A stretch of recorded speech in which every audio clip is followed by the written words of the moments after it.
You're listening to Keith Engle, the host of TGI Sports Talk on the National Streaming Sports Roku channel.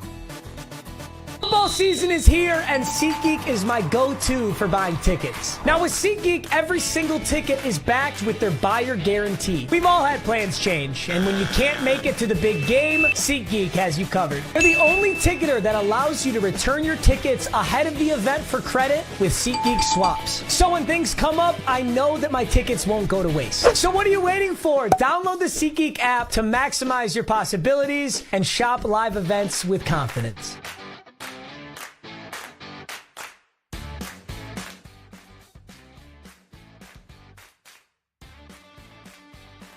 We're muted. Good morning, everybody. Try that again. Keith Engle here with TGI Sports Talk Sunday Stream of Consciousness. How's everybody doing today? Great to have you with us. Hopefully, I know we're live on Facebook, YouTube, Twitter. Are we live on Facebook? Let's take a quick look. We are. We're having a little problem with the Roku stream. I'll try to fix it as we go along here. So anybody normally watches on Roku, you can't see me, but come over to Facebook and YouTube and Twitter. I want to thank all the groups that allow me to share. Obviously, John Gonzalez, the Sports Authorities, Greg Rawlings at America's Pastime, the Love for Baseball. Who else? Flo and the gang at Bottom Line Sports. Let's Talk Sports. Tanner D, Nick Bodkins, who popped in the show Friday afternoon, I think, the MLB update. Always good to see him. Scott Colby, obviously, Alan Prowlis, doing a great job over there. And Ken Krause, it's Golf Bud Sports of all sorts. And a special thanks to my guest last Friday, former Notre Dame standout linebacker Wes Pritchett, played on the 1988 Notre Dame national championship team, the last one Notre Dame has produced. And we had a great conversation with Wes, so we want to be happy that he showed and give him the proper thanks, or let him know we're happy he showed and give him the proper thanks.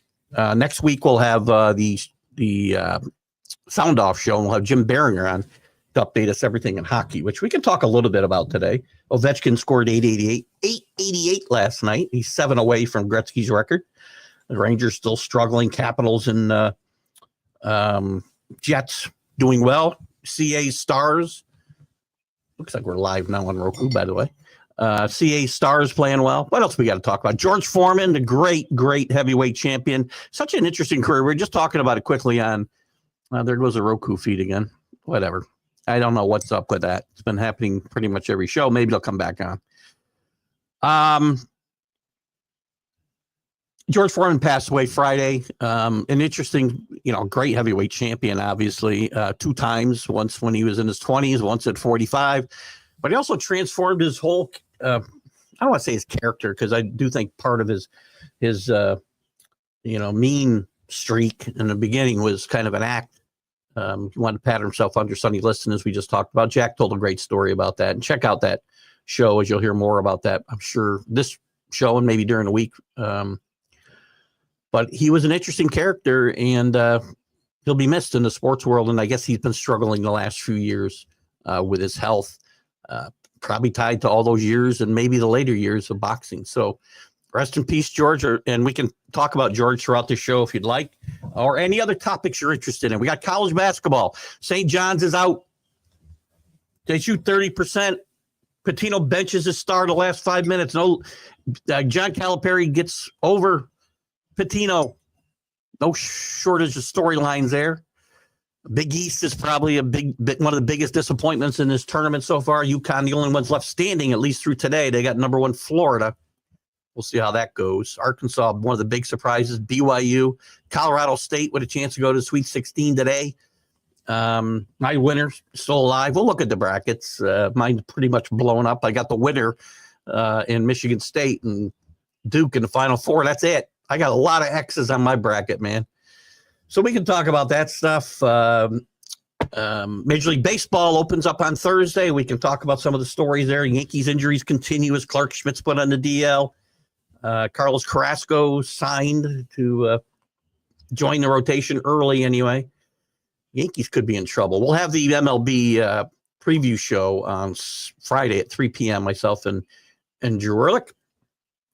We'll be promoting that through the week. Couple other stories. We got other stuff in baseball to talk about. McClanahan having some tests done on his arm. He's coming back from Tommy John. Urias suspended, the Dodgers pitcher, through at least the All-Star game for domestic violence. Sorry, dude, you don't come back to my team after that type of issue. NFL, the Giants signed Jameis Winston. Do we care? 30 touchdowns he'll throw and 30 interceptions. They'll be a more exciting team and probably still win 5 games. The draft, though, is very interesting. Intriguing, not talent-rich, but very intriguing nonetheless. We can talk about that, and Shador and Dion. And Patriots now may be interested in McMillan at that 4th pick. College football, not a lot of news. Can't read my writing here, obviously, so we'll get into that. Weiss, the assistant at Michigan, is suspended for computer hacking. Now, before you want to go tie this to Jim Harbaugh, by the way, he was doing this since 2015 when he worked for Jim's brother John in Baltimore. Just saying. Teams doing away with spring games and looking to maybe add, like Deion's trying to add a NFL type dual practices and scrimmages with, say, Syracuse is interested in going out to Colorado, and some other teams are looking to do the same thing. NBA, the Celtics sold for $6.1 billion. LeBron's back. Brownie has his best game. Lots to talk about. Let's see who's with us. It's your show. You bring the topics, guys. Let's see who's with us and where we go from here. Good morning, Drew. Good to have you with us. I mentioned Drew and I will do the MLB update season 2025 season preview show on Friday at 3 p.m. Please join us for that or watch it later. Rick Sherlock, good morning to you. Good to have you with us. Hello, Patrick. Good to have you with us again. Where are you at, Patrick? I don't think I ever asked you where you're at and who you kind of root for.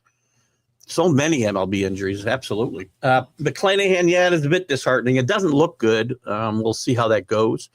Coming back from missing a season or better with an arm, I believe Tommy John surgery, right? It is kind of sad. Injuries everywhere, though. Again, I'm reading a book right now about Earl Weaver. And George Bamberger was his pitching coach, a renowned pitching coach. And he believed in pitchers throwing. They threw every day. Every day. They threw complete games. These guys completed, 75% of their games. He believed in throwing strikes, not nibbling. They threw, they ran. They don't run anymore. But it's a great book. I believe it's, I can't remember the name of it now. Reading it on Kindle. It's a really good book. Let me check it out for you. Just so you guys know. Because I like to give recommendations when I read something good. The Last Manager. It's written fairly recently. It's a very interesting book. Winston, the Giants is interesting, better than Wilson or Rodgers. I didn't mention Rodgers. Actually, Rodgers is pretty much down to the Steelers or nobody. I don't know if the Steelers are going to make that leap. You may have seen the last of Aaron Rodgers, and not by his choice, interesting enough. Once the Vikings pulled out, it was the Giants and the Steelers, and the Steelers signed Winston. It was a bridge. Let's be honest. They don't expect to be making the playoffs. I don't know that Jameis Winston has ever made the playoffs. Maybe they snuck in Tampa one year. But, he's exciting and then, scary all at the same time. He makes a play that makes you go, wow. And then he throws an interception, makes you go even louder, wow. So they'll be more fun to watch. I don't think they're going to grab a lot more wins. But if the Giants are smart, this is part of a strategy to either – here's what I would do. If I'm the Giants now at – where are they at, 5? I'll trade back. And I may keep trading back and accumulating picks later in the first round, second round. And you're going to get a guy like Jackson Dart or Kyle McCord later in this draft, second round. Kyle McCord probably you could get later. There's some other options. And go that route rather than risking another 5 years of setbacks by picking a quarterback way too soon.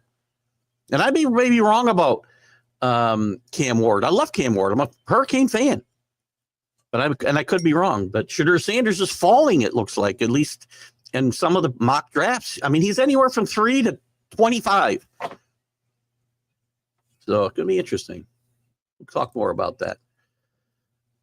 So brothers are cheats? I don't know. I'm not reading anything into it. I know this guy's a cheat. That's all I know. Here's the thing, and we like to do this, and I get it. Once there's a narrative, I've said this for like 3 years now, or 2 years about Harbaugh, maybe 3 years. Jim Harbaugh. Well, I don't know why we don't, just because a coach has a guy on his staff that does this, there's no implications that anybody was involved in this other than this Matt Weiss. But we have to associate, again, I get it. You're the head guy. You should know what's going on. Nobody's ever accused John Harbaugh of cheating that I'm aware of. And this guy was on his staff for 6 or 7 years before he went to Jim's staff. And he was doing this in 2015. So I'm not willing to make that leap. I did see this trade this morning. Nolan Jones traded back to the Guardians. Maybe he can get fixed. He would hit some home runs this year in Colorado, probably. I don't know what he'll do with Bob Hildberg from the Boston area, a big Patriots historian, as we've had on the show before. Bob joins us now again. He's going to a pre-draft party later. Let me know what you hear there, Bob. I'm interested in what you hear and what you are hearing. But scuttlebutt I'm hearing. So, again, Travis Hunter falls to Florida. Patriots take him without a question. I don't think it happens. The talk up until now was that if he didn't, they would take a tackle, most likely Will Campbell out of LSU. But this last 7 days, I'm hearing lots of chatter that seems to be getting louder that they'll take McMillan, the wide receiver out of Arizona, with that 4th pick. I'm wondering what you might be hearing, Bob, if you're still with us. Good morning, JB. You guys signed Cal Gibson, by the way. Speaking of, listen, I told you on Friday in the MLB update, I like the Orioles this year. We do have our 3rd coffee going here. I do like the Orioles this year. They got to survive like the first month or two. Injuries to Rodriguez. Their starting staff has Charlie Martin, 41. What's this guy? Yes, I'm probably going to Sagano, who's I think 35, and now Gibson's 37. So interesting. Good to have you with us. So JB, as always, check out JB's podcast, the Back It Up Binge podcast on YouTube. Excuse me, hiccups again. JB has some really good interviews lately too. Anything you want to plug, JB? Certainly put it in the. Excuse me 1 second. Sorry, put it in the comments, and we'll certainly put it up and plug it for you. Michael Gott from the UK. We love our friends across the pond. We haven't heard from some of them in a while. Michael's been our most consistent contributor since my boy Dan Harrison. Thumbs up, Dan. Passed away. I don't know if we get the. I shared a couple, maybe 4 or 5 different UK groups in baseball and football.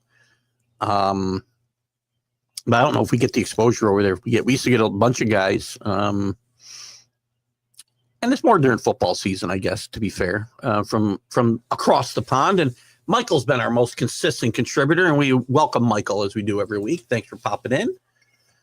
Palmer had 3 straight years of 20 plus complete games. He won, and he also won 20 games, like 6 straight years. It's a great book. If you haven't read this book, JB, and I know you're an Oriole fan, pick up this book. You'll enjoy it. I'm about, I don't know, 1/3 through it, between 1/3 and 1/2 through it. I was always intrigued by Earl Weaver. And it's funny, as much as I dislike analytics, a lot of analytics, I'm not saying they're all garbage. There's a lot of garbage. But Earl Weaver, I would say, was probably the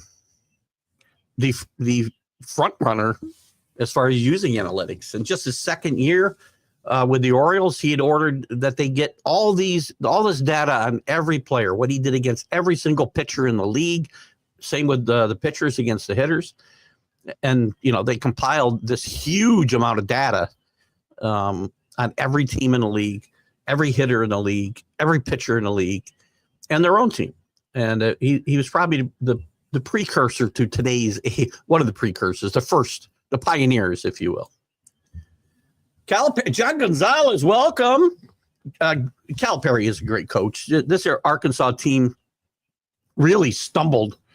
They got off to a decent start. They really stumbled midseason, and then they got hot again near the end, had a couple of really nice wins, won a couple games in the SEC tournament, and he's just been phenomenal, out-coaching two of the greats. Out-coaching, I would say. Calipari always gets ripped a little bit for his game day coaching, and I think he's always gotten a harsh tag there myself, probably because of who he is and some of the things that have followed him around in his career, which are all legal now, by the way. Put the banner back up at UMass and Memphis. But I think Calipari is a great X's and O's coach, and I think he outcoached two of the greatest coaches in the history of the game in Bill Self and Pitino the last 2 days. Or the last couple of days, anyway. So welcome, John, from the Sports Authorities. By the way, I mentioned at the top of the show, John is one of the best admins out there, and he's got one of the best groups. And I know a lot of you guys already participate. Any of you that are not, please do so. Thanks, John. Hope you got more to contribute. I see you got some comments here I'll get to in a second. This is a fun time before the MLB season starts, watching teams trim down rosters to which rookies and non-roster invitees make it is. And that's why we did our preview show so late, because I want to make sure rosters are in place. I don't care that a couple games are gone. Has anybody even noticed that we started the season and there's 2 games being played already? Go start in Japan, Rob Manfred. You don't even get any exposure. How cool would it be if whatever, Wednesday, why can't MLB? So everybody's playing Thursday. They might all be playing at 3:00. I'm not sure. Maybe the games start at 3:00. I'm not sure. There's no 1:00 games, of course, on opening day in the East Coast. I got to look at the schedule. I'm not sure. And Drew, maybe you can answer this for me. I saw a headline that made it look like all the games were being played at 3:00, like they do on the last day of the season. I doubt that's happening. But how cool would it be just to say, okay, Wednesday, Cincinnati gets the first game again, instead of opening up, in Japan, America's pastime. 6 times in 20 years we've opened Japan, or 7 times. Giants at 3 should take Travis Hunter. He's got to be there to take him. Don't forget, John. I agree. Any team that doesn't take Travis Hunter, he's not getting past the Patriots at 4. I can tell you that right now. But there's no way he's getting to the Patriots because the Giants should take him. I don't know if they're looking to tank, though. If they're looking to tank, you just play Danny DeVito's son, Tommy, or who's the other? Block. Why sign Jameis Winston for $8 million if you're not trying to at least... Here's the thing. They can't just tank. Well, they can. Well, you got a GM and the... If they tank, the GM and the coach are going to be gone. And you may want that. But there's really no reason to keep them around and then tank the season. And players don't want to tank anyway, by the way. And also, there's no guarantee that Arch will come out. I think Arch is going to be a great quarterback. We still don't know what he is. I mean, we've only seen him in brief spurts in Texas. And with he's going to be able to pick his spot. Don't forget what happened with his Uncle Eli manipulating where he goes. So teams, again, might be wary. Of course, he'd go to New York, I'm sure. But there's no guarantees if you tank. Now, if I'm the Giants, John, at 3, I might trade back. If I can't get Hunter, I might trade back and accumulate more first and second round picks, get another first and a second. Trade out of that 3 spot to somebody who wants one of those quarterbacks if they are gone. I think Tennessee will take Cam Ward. I'm not positive. I mentioned this earlier on the big football show on National Streaming Sports. It's an intriguing draft. It's not an overly talented draft. There's some good players. Travis Hunter is the best player in this draft by far. But it's intriguing because you don't know what any of these teams are going to do. I think a lot of teams may start to trade back and accumulate picks and go for quantity over quality or theoretical quality. So if I'm the Giants, I do trade back, and I might take a quarterback second, third round. Kyle McCord comes to mind. Jackson Dart, you probably have to overdraft him as well. I think John might have mentioned he's not a fan. I can't remember if you, John, or somebody else are not a fan of Jackson Dart. I like his chances. I don't think I'd take him in the first round, but I'm not a fan of taking quarterbacks in the first round anyway. If I had my druthers, Drake May wouldn't be the quarterback of the Patriots. I'm happy that he is now, but I wouldn't have gone that direction. I would have drafted Marvin Harrison and taken a shot at a quarterback later. But then this quarterback draft is very weak. Obviously, very, very weak compared to the last years. John Gonzalez says Arkansas has suddenly become the Cinderella team of the tournament. Absolutely. They're at 10. I mean, you got a couple other possible Cinderellas today in Colorado State and Baylor. UConn, amazingly enough, could become a Cinderella story of their own, even as a two-time defending champions if they knock off the number 1 seed Florida today. Right now, everybody's alive. Right? You get to the Sweet 16, you only got to win 4 games. Anybody can get hot for 4 games. You can see something crazy this year. AC, speaking of Arkansas, I gave AC some props last night when I messaged him that, and I kind of poo-pooed this on Thursday or Wednesday on the college sports huddle. He said Arkansas would win 2 games, and I said they won't win 1. So why my bracket is blowed up. We'll look at our brackets in a second, too. Speaking of which, let me look at that real quick. AC actually is not in great shape because I believe he's the only one who has lost their national championship pick. Nope, not UAC. I'm sorry. That was Allen. I mixed those up. I had the A's at the beginning. AC is leading with 370 points, 1,630 potential points in front of him. And he has Florida as his champion. He's sitting pretty good because Rick also has Florida, but he does have more maximum points. So Rick's got more teams alive than AC, I would say, going further. Duke, that's going to be Danny, 1660. I'm sorry, he's at 340 points, 1660 possible. He's got Duke, Scott Kobe with Florida. Kenny Gifford's got Florida. Both of them are still alive, both in the 17 and 1600 possibilities. I would say those 4 teams are alive. After that, we're probably all dead. Allen's only got 740 potential. He's not got any chance because it's a team that wins. I do still have 1,300 points available. I do have Michigan State, but I've already lost half my Final 4 and a lot of the Elite 8. North Carolina belongs. I knew who this was the other day, and now I can't remember. So speak up if it's you. They have 1630, only 290 now, 630 possible with Duke. And Paul also picked St. John, so he's holding up the bottom. He can finish out of the cellar, though, because I got a feeling my picks may crash right to the bottom of this pool. The Jets should take McMillan at 7. He won't be there, I don't think. Here's the thing. I like, if he's there, they should take him. Absolutely, 100%.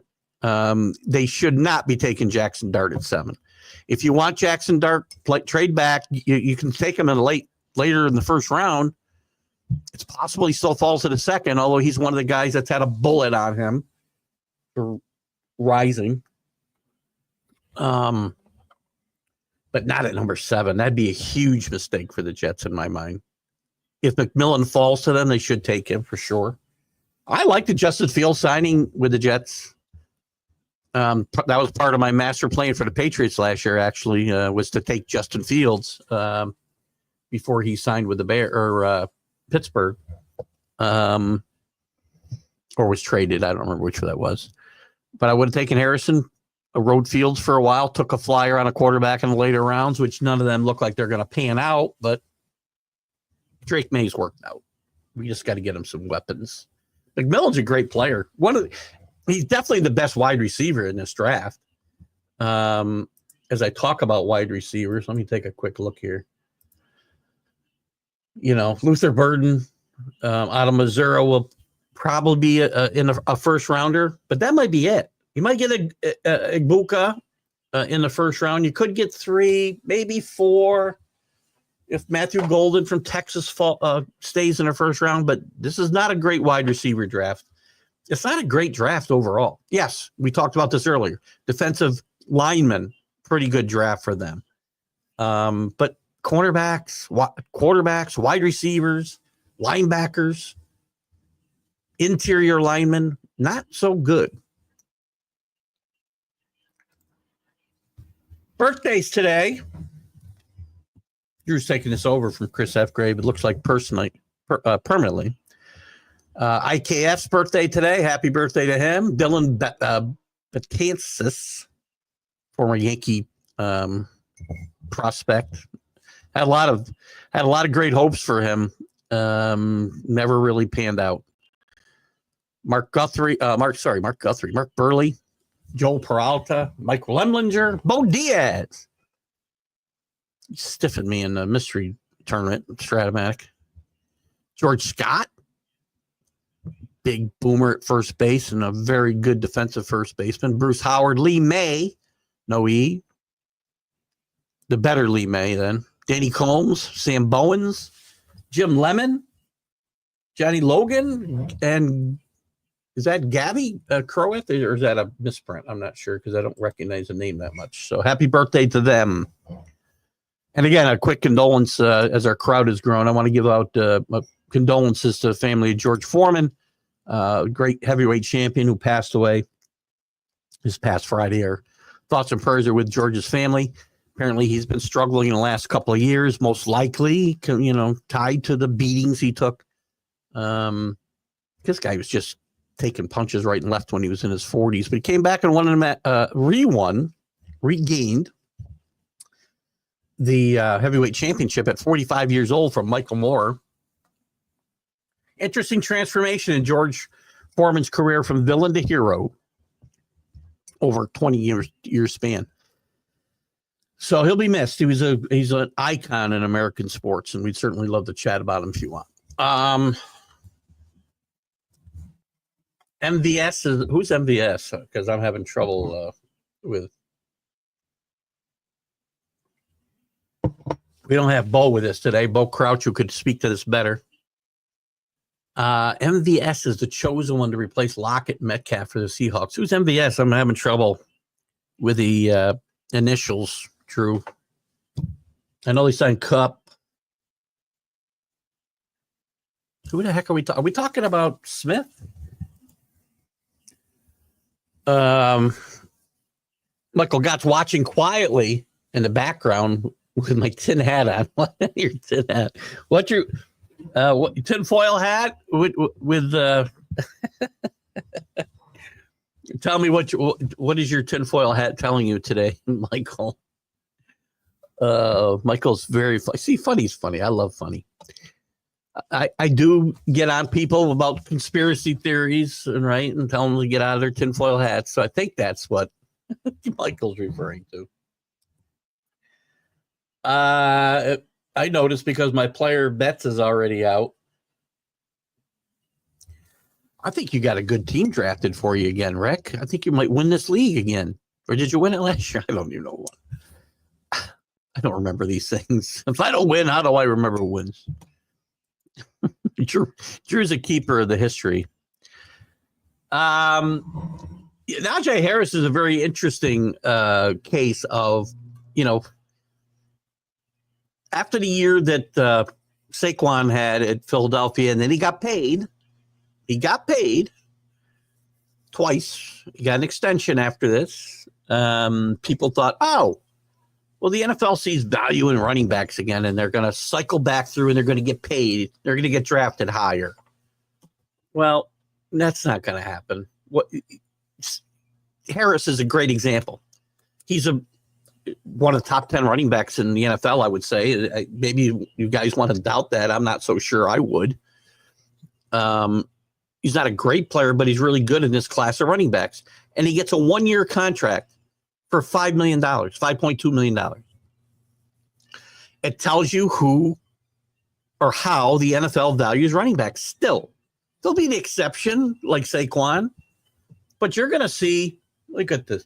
You're going to have one running back, maybe two, get picked in the first round. You got Giante who's going to get picked. We know that. Hampton, who's a really good running back coming out of North Carolina, could sneak into the back end of the first round. But you may have one running back go again, much earlier than recently.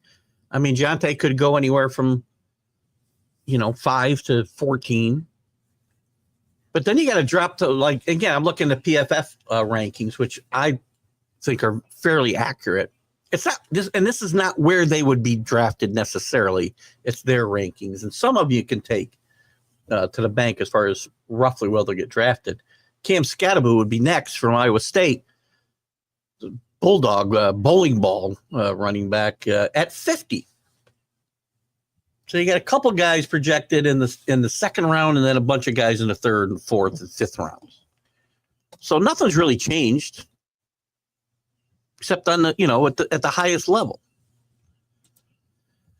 Drew also points out Michael Gallup's coming back, and because nobody wanted him, that's why he retired, exactly, to join the Commanders. And Mike Williams, by the way, returned to the Chargers, Drew. It's actually a pretty good reference. Mike Williams didn't do much playing for a couple of teams this year. Did better with the Steelers, I think, than he did with the Jets in just a couple of games. But he's returned to San Diego, so that'd be interesting. AC absolutely hate opening in Japan, the MLB he's talking about. It's ridiculous. If you want to have games in Japan, just start the day after opening day. I agree. I mean, they do this so the teams aren't, again, I think part of the reason, well, there's a couple reasons. One, they don't do it later because they don't want to put that travel on those teams because it's going to hurt them theoretically when they return with travel fatigue and jet lag and such. But they also want this spotlight in Japan. So Rob Manfred talks about expanding to Japan. Are you kidding me? Tell me how that would ever work. You're going to have two teams in Japan.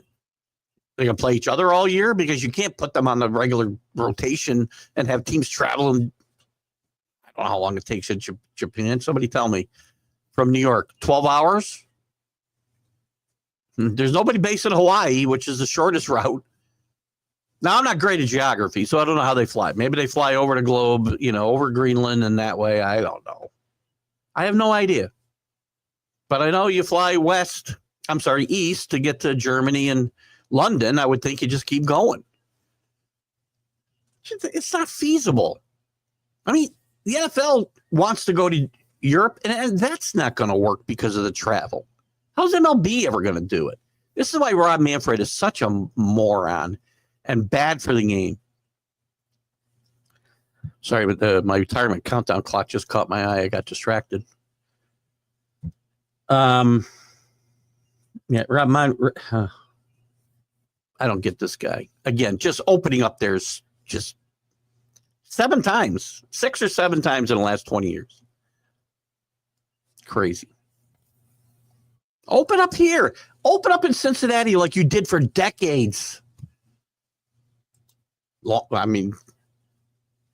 Many decades. Drew likes the Orioles, but this reliance on has-been pitchers to fill gaps doesn't help them towards the championship. Well, again, if they stay healthy, should have gotten some decent free agent ones to support their position players and could have afforded it. I don't disagree that the Orioles. I thought they'd make a big move this year. I thought they'd be in on Soto, quite frankly, from outside the pitching standpoint. No ownership. Show your fans you are in it to win it. They didn't bring back Corbin Burns. And I wasn't crazy about a lot of the free agent pitchers, quite frankly, but they could have gone in on Fried and he walked to the Yankees. the problem with pitchers, it doesn't whether you're relying on young ones or old ones, right? They're all going to break down because we do not train them correctly. I'll point out again, I've talked about this book about Earl Weaver that I'm reading, but any book I read about the game in the 70s, 80s, and you'll tell me, oh, you're old and you're the crotchety old guy sitting on my porch and say, get off my lawn, give me my game back. That is me, by the way, to a T. But tell me the game's better this way. It's not. Pitchers don't pitch the most important part of games. So we don't let them throw 90 pitches. And they get hurt anyway, and because we're babying them. Again, George Bamberger and the like, he's not the only guy, had pitchers throwing every day. They throw 15 minutes every single day, and on their second rest day, they throw a full bullpen session. Those guys were horses. Palmer got hurt a few times. Okay. Came back and pitched brilliantly. McNally, Cuellar, Dobson was nobody. Two things. They ran, they threw, and he made them throw strikes. Game was simple. The game's not that hard, guys. Pitch and catch. Here's the strike zone. Pitch and catch. Change speeds. That's what you did. You didn't move the ball all over the place and walk the ballpark because you're trying to nibble right, left, up, down. Especially now that the strike zone shrunk to something the size of a Rubik's Cube. I like that. That just came to me. How brilliant am I? But change speeds. You can throw it right down the middle every time and change speeds. That's what they did. That was their whole philosophy. Don't put batters on. And I believe they were like second in the majors for a 10 or 12-year period in walks allowed per 9 innings. And they were one of the middle of the pack at best. Strikeouts per 9 innings. With a great strikeout pitcher like Palmer on the staff. But they were most successful pitching staff over that time with the lowest ERA as well. So you tell me what works. You tell me that isn't the way to go. You tell me that these brilliant tacticians today have it all figured out. They don't. Not even close, by the way. Oh, back to the NCAA tournament. Before the tournament began, you had St. John's, Duke, UCLA, Florida. You're about as who'd you have winning, by the way, John? I wish you got in my pool. It might be keeping me from last place. I'm assuming, I'm going to guess you had Duke win it all out of this group. I mean, Duke and Florida is still alive. UCLA, I would have said, was a good underdog pick. I look for a value pick to get to the Final Four. You can't just pick chalk. You can't win these tournaments. Oh, you can if all us guys taking chances go out. I had Clemson and St. John's both in my Final Four, along with Michigan State and Duke. And I have Michigan State winning it all. It's the only reason I'm still reasonably alive. And I need a lot of losses. And probably some of those teams that I need to lose for the guys in front of me, I probably got as well. But I would have thought that's a reasonable whoa, Jesus. Just blew my screen up. Now I can't get out of here. Hang on. Here we go. Shrink down. We haven't froze yet. I'm probably going to jinx myself. 2 shows in a row. Major League Update. We didn't freeze. I was never freezing during interviews when I had a split screen, but just before the interview with Wes Pritchett, I froze. StreamYard's got some issue going on. I don't know what it is. So now I lost my spot. There's Danny Fuller, I see. We'll get to you in a second, but let me say put Danny's good morning up. Good morning, Danny. You could comment. John was talking about how he had UCLA in his Final Four. I like to take a shot at a value mid-seed team, and UCLA would have been a good pick, I think, to get hot. I like Clemson to get hot. It didn't happen for either one of us. I know Danny's not a big Mitch Cronin fan, but where the hell am I going? I can't find this comment. There we go. So there's the comment I talked about.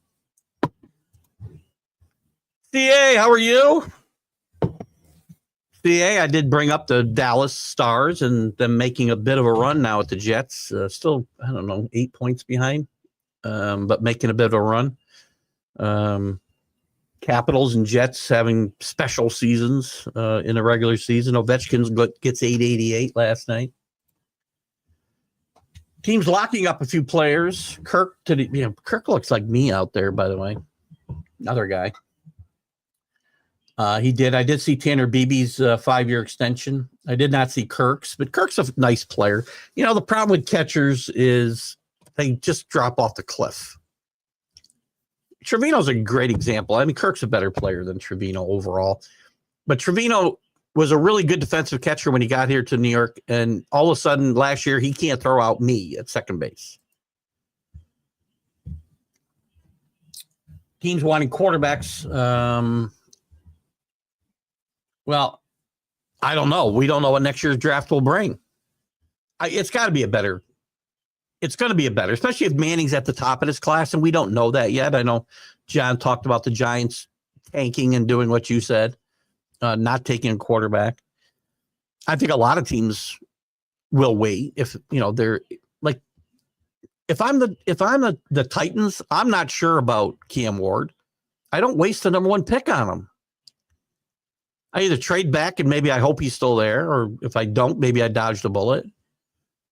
And I wait. I'm in favor of, I'm not going to tie up my quarterback position if I know Arch Manning's come out in the next year or two.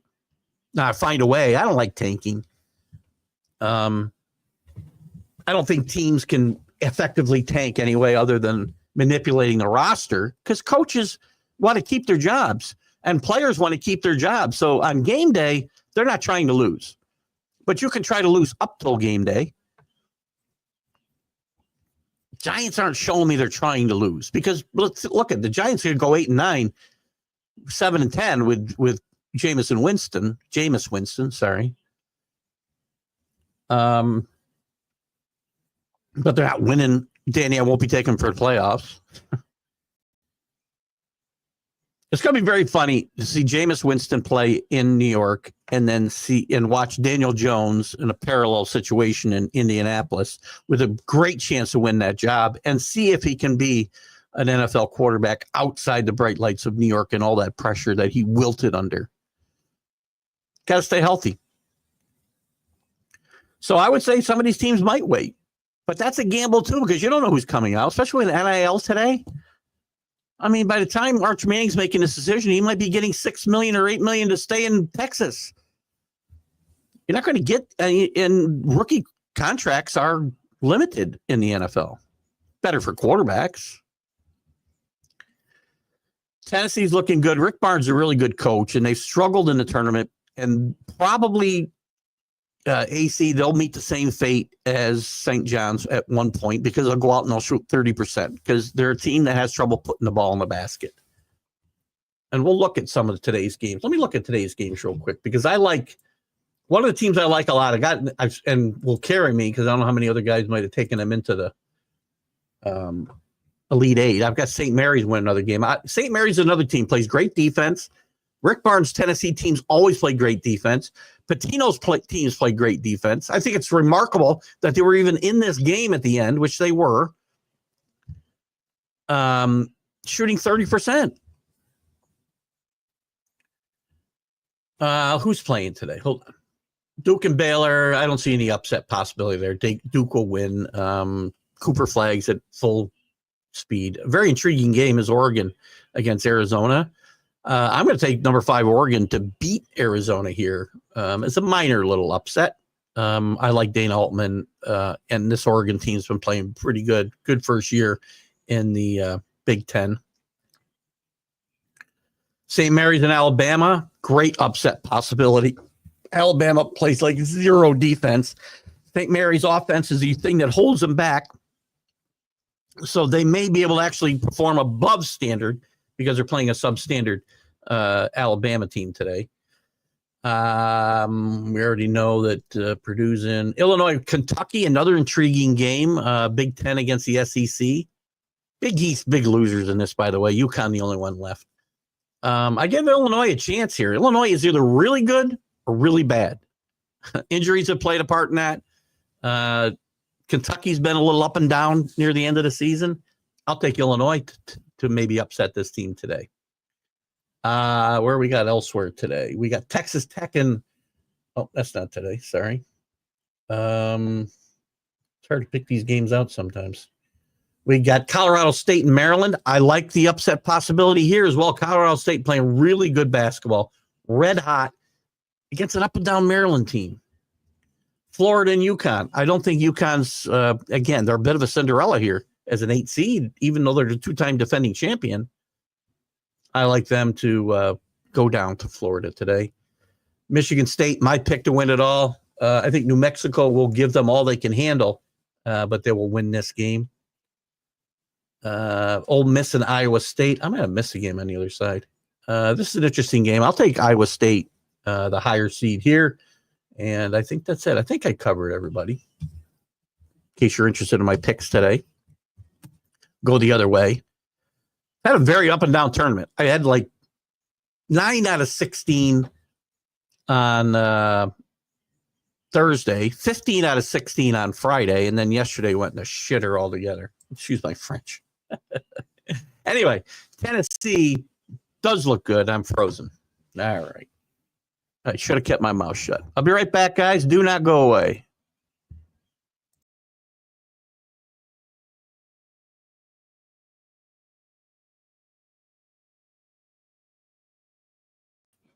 And we're back. Yeah, so I think you still heard me, but I don't get it. We didn't freeze at all during the MLB update Friday. We froze just before the 101 interview, but not during it for an hour plus. StreamYard has not gotten back to me on this problem, and it ticks me off. Tennessee is looking good in the tournament, guaranteed. Yeah, again, I think Rick Barnes, really good coach, great defensive coach, but we'll see whether they can continue this. I'm starting to fall behind in comments a little bit, so I'm going to get through here. Justin Martinez, D-backs also signed for 5 years. You know, this is a smart move on somebody. Take some of these younger guys. Well, Kirk's not a younger guy, I don't think, but some of the other guys that have gotten extensions. We talked about this, and I'm sure Drew and I will talk about it on Friday. These teams are starting to take the tack of signing their young guys to long-term contracts. The Padres did it a couple of years ago with Tatis for really big dollars, and some of these have been a little more economical. And it's the way to go. Just don't give the kids, they can't have everything. You can't have long-term security and then the flexibility to opt out of it when you think your contract is obsolete in 2 years. So I like what some of these teams are doing. Yankees, by the way, have not been doing that. They got to make decisions on Volpe and possibly a couple other guys in the next few years. AC talks about Big George giving him love. I was a big George Foreman fan. It's funny. When I was a kid, I was 14 years old when Ali knocked him out in Zaire. By the way, if you want to watch a great documentary about boxing, when boxing was big, watch When We Were Kings. It's probably 20 years old or more, but it's a great documentary all about that fight in Zaire and all the drama that went on around it. Fight was on, the fight was off. George got cut. They were going to cancel the fight, and they all had to stay there for like an extra 5 months. Very interesting documentary behind the scenes of a big time heavyweight fight. Well done. Thank you. Yes, I forgot about Scantling. Thank you for updating me on that. Drew? Yeah, he's he'll replace the 2 guys we talked about. Look, Metcalf might be a head case. He's a great player, though, when he's healthy. Got to stay in the field. Best ability is availability. I cooked some mini cheeseburgers in my room with Big George's grill. Jack had talked about that. He sold that company for like $167 million a few years back. Waiting for Danny is here, by the way. As I said, he said good morning. You're right on target there. What time are these stamps? 8:59. So I'm falling behind 20 minutes now. My apologies, guys. Do not go away when you comment. I will be getting to your comments. It's a matter of how much I bloviate. Whatever topic you have. Vinny Fiorillo out there, I see. Pop in and say hello, Vinny. Where are you on? I can't tell. Oh, coming from Facebook. Happy to see you guys here. Every now and again, I can see somebody who's not commenting. John, this is one of the worst drafts in recent years. Agree 100%. Talent-wise, this is a bad draft. Intrigue-wise, I think it's a very intriguing draft. Just to watch what's going to happen at the top, how teams are going to try to move up or move back. Because I think you could see a lot of movement down in this draft. You may see a lot of trade or none. Because when you think it's going to go one way, it goes another. I think you're going to see teams moving back in this draft and accumulating draft picks, as I said, and get quantity over quality potentially in this draft. Because the quality's at a question mark. Travis Hunter and Carter, to me, are the only two sure things in this draft. Carter's now got an injury issue. I shouldn't say it. Yeah, I mean, I think McMillan's a sure thing, but you can't be risking. They're not the type of sure things you ought to be risking first top 10 picks on. I would trade back. What do you got? Wherever Rodgers goes, he's a locker room buster. Rumor is he likes too many privileges to match his status. Yeah, that's not a tinfoil hat thing to me, Michael. That's a real. I think that's a real good opinion. I mean, he's been around. He's been a great player. Should he be afforded special privileges? No. You saw how that worked with Russell Wilson in Denver. He has his own office. Rodgers hasn't had that, but he's had influence over the rosters and play calling. Does his own thing with the media. Does the Pat McAfee thing every week. Can't give him that. And it's not again, I don't think these are rumors. I think these are fairly well-founded facts. People like to point out, well, there's Jet players sticking up for him and wanting him to stay. Every one of them, if you look, were defensive players. If somebody can give me an example of somebody who wasn't, I would love to know. Go Stars. Dallas playing well, as I said. William Akins. Who are you coach were you waiting for when you put a post up yesterday? Where were you? I know you were in Pittsburgh, and I was trying to think of an event. I don't know. I saw that you had press credentials to get into a post-game press conference. I'm not sure where you were, because I'm trying to think. Is anybody in Pittsburgh in the NCAA tournament? I don't think they are. I'm not seeing it right on my bracket here, so speak up. Good to see you, though, William, and congratulations on getting those press credentials. That's always a big deal for people doing stuff like we're doing here. I'm probably not going to be looking to do that. Mac had talked about getting some press credentials for national streaming sports, but, at this point, I'm not going to be doing a lot of on-site reporting on games. I'll leave it to young guys like William and Bo Crouch to go do that stuff. I'm going to sit here in the comfort of my home and just, again, pontificate until I make you guys throw up. CA College Longhorns, NFL, the black and blue division of the NFC North will dominate the conference again. Going to be harder for a team outside of it to get through like the Eagles. Well, they dominated the conference in regular season play, but they didn't in the playoffs. The NFC North teams all were out in the first couple rounds, or maybe they were all out in the first round, right? Their first game, Vikings and Lions, both.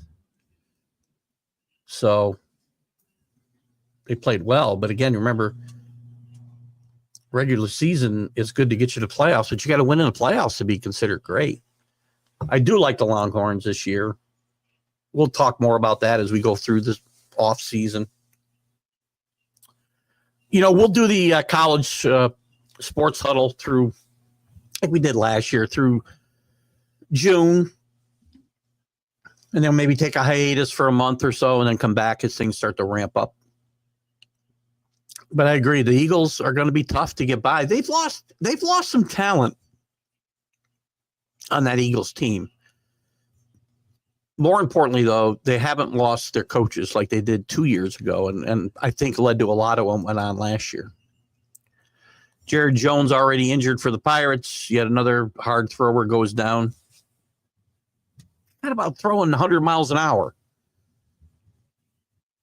Teams fall in love with the radar gun, and they don't do all the things I talked about before, Drew.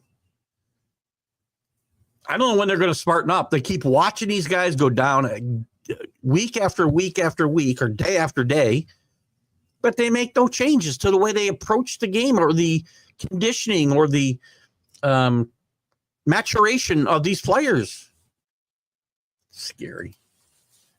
John has Duke as his winner. No surprise there. Blue Devils are good. John Shire and it's very interesting. You look at the evolution of two young coaches who succeeded legends. Coach K, arguably a much bigger legend than Roy Williams, but still Roy Williams had his own great career to stand on. And it's not easy to replace a guy who has all these national championships and trips to the Final Four. And Hubert Davis has struggled doing that. We saw them there. They were not very good. They played a great first four team against a really not very good San Diego State team. And then they get blown out in the first round of the real first round of the tournament against Ole Miss. I mean, they lost the game by 7, but it wasn't even that close. They were down nearly 30 at one point. They fought back in the last 5 minutes. So I like Duke. John Shire's done a great job slowly building this program back, and it's hard to do in this time of NIL and one and dones, although the one and dones might dry up a little bit because of NIL money. Stick in the mud here. I've always thought sports should stay loyal to their country of origin. I'm sounding a negative on development, but for me, invasion sport just doesn't work well internationally. I think I'm trying to follow. So you're talking about the U.S. not expanding out to other countries, like MLB trying to expand to wherever. Mexico. Well, they did expand into Canada, decades ago. Japan, Europe, NFL looking to go to Europe. I don't disagree, especially since I'm not a big soccer. I'm going to really probably piss you off, Michael, and I don't want to do that, but it's just my opinion, which is, worth really nothing. I'm not a big soccer fan. I am when it's international competitions, right? The World Cup and such. I'll watch soccer. But we brought a lot of soccer here to this country in the last 5 decades. And too many kids are playing it here and not playing baseball and other sports. So I agree. So I guess in that sense, I'm a bit, of a, I'm trying to think of the term I want. I'll call the invasion thing. You don't want our sports over there. You probably want to watch them from time to time. It's probably nice to watch the NFL, but do you want an NFL team in London? Wouldn't work. Rick Hardick, good morning, buddy.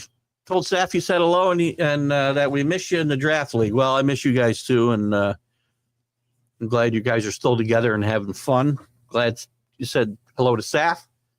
Good man, miss him. Miss all you guys. Rick, hope you're doing well in your continued journey, and always got good thoughts for you, buddy. CA giving us our dart update.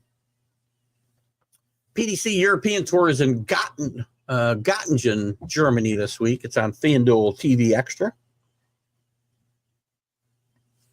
I'm curious what else FanDuel covers.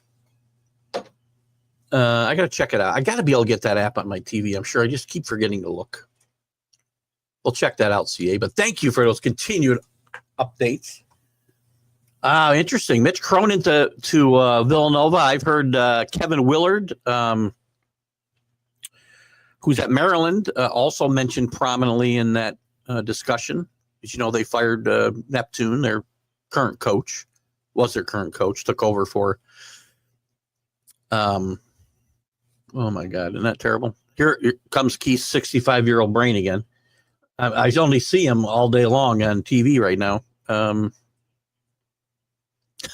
Somebody will throw it at me. But Mitch Cronin, interesting.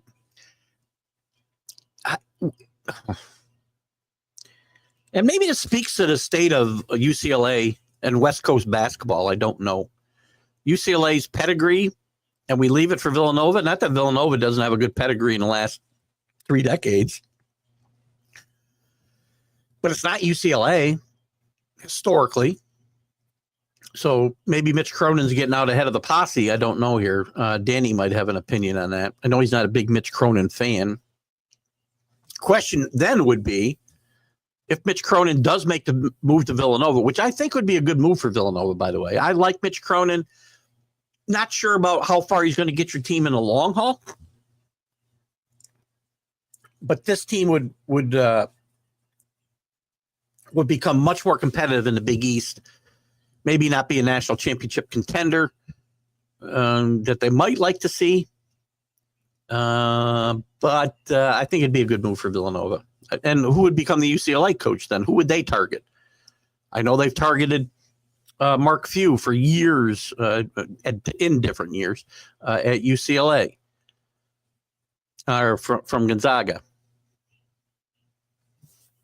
There's a good clip of Kelvin Sampson getting pissed off about some reporter mispronouncing. I can't remember now whether it was Gonzaga or Gonzaga. I think it's Gonzaga. But he went on a tirade about the guy mispronouncing the name.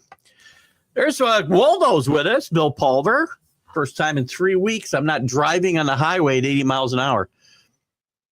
So I'm assuming during the show and not like consistently for 24/7 for the last 3 weeks, because you got to stop for gas unless you got like an airplane to refill you or something like they do in, the military and such. But it's good to have you with us, Billy. I'm assuming you're here in the 518. It's got Duke all the way. You didn't get in the pool, did you, Billy? I don't think you had a bracket in there. I think I saw a picture, if I'm not sure. Donovan McNabb in Syracuse said, I wish he was a Jet. He agreed. Really? Donovan played pretty good quarterback for a bunch of years in Philadelphia, not quite as well in Washington with the Redskins. Yes, they were the Redskins. And still are. It would have been very interesting if he'd been a Jet. I'm trying to think back to those teams when Donovan, so mid-2000s. He's a quarterback then for the Jets. O'Donnell? Parcells was there when around the turn of the century, right? So they're really good teams were like late 90s when Parcells took them to the championship game. Yeah, so Donovan McNabb would have come around 10 years later. So I'm trying to think who the quarterback was. Maybe it was Vinny. No, Vinny was part of that championship, that AFC championship team. I never saw everyone talking sports 24/7. You do a great job. Well, thank you, Billy. You never saw anyone talking sports 24/7. You do a great job. It's not 24/7. It just feels that way. And this show feels, we're around the globe. We talked about George Foreman and boxing. We've talked about Major League Baseball, the NFL, college basketball, NHL a bit. And we could talk about any of these topics, guys, in any sports. There's other news in Major League Baseball that I don't think I'm going to dive into today. We could.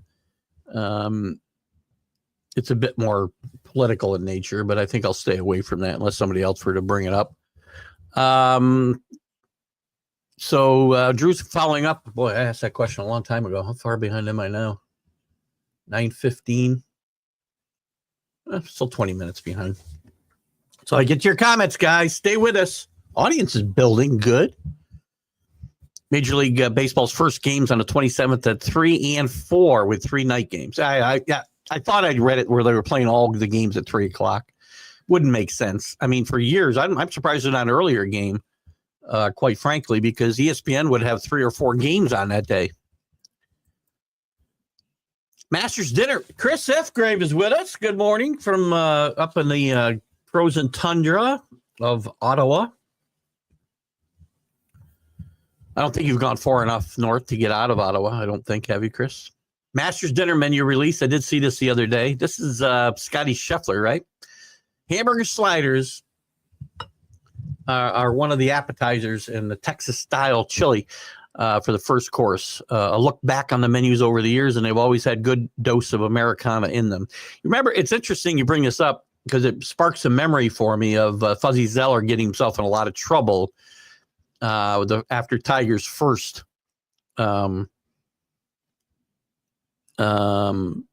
Masters win. And he was interviewed before the next Masters asking about what Tiger would have on the menu. And Fuzzy, as Fuzzy would do, just threw out, an offhand remark about collard greens and something else.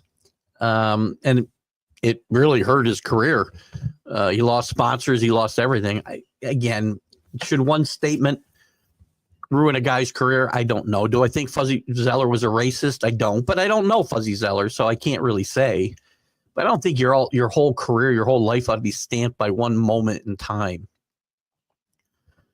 Interestingly, on that topic, I want to mention real quick, and I'm glad you brought that up, Chris.